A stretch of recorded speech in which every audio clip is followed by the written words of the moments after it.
Hey everyone, this is Tony Reeves, and again, we're back with another episode of Easy, but Not So Easy.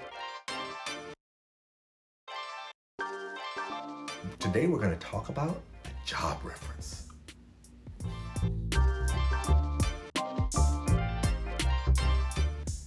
The easy part of a job reference is most of us, when somebody says we need 2 or 3 references, it is nothing but a thing for us to go down the mental Rolodex of the people that we think can give us a great reference. So we just list them out.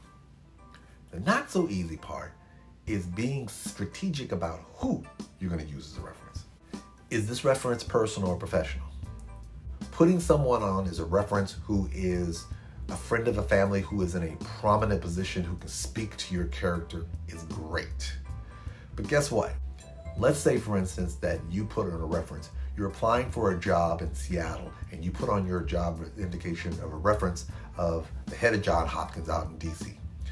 Now, that person looks very impressive, but if you've never worked for that person, instinctively, the natural inclination is this person can only give a character reference. They can't really give you anything with regards to any indication of what your professional capabilities are. Yes, it's attractive to have somebody with such powerful credentials on there, but that's really all there is, powerful credentials with no direct knowledge of your working ability other than their experiences dealing with you in a personal capacity. Do you want to use a recent one or an older one? There's nothing wrong with using someone who knew you back then. So be mindful that when you're getting references, try to ensure that you have a balance of not only somebody who knew you back then, but people who can speak to who you are now in terms of the person you've evolved into. Finding a reference in a place you left on bad terms. The hardest part of any work history is invariably there's a good possibility, not a perfect, but a good possibility that you left a job in a blaze of glory. And even though you did great work there, the circumstances deteriorated, and now you're in a situation where you acquired skills from that job, but now you need somebody from that job who can vouch for those skills. But it becomes really tough when you're sitting here and you have a job listing from a job that you know you didn't leave on the best of terms. So you got to be strategic about who you're going to use from that place. Make sure your references are reliable.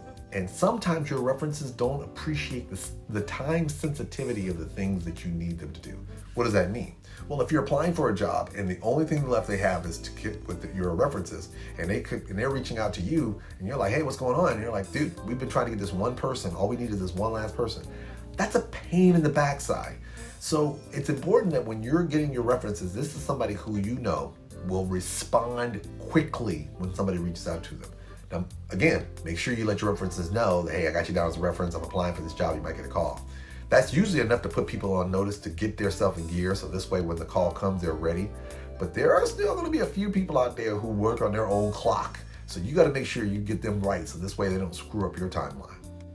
References are a crucial part of the process. Make sure you get your references right. So this way they can provide a complete picture of you and not do something that might harm you.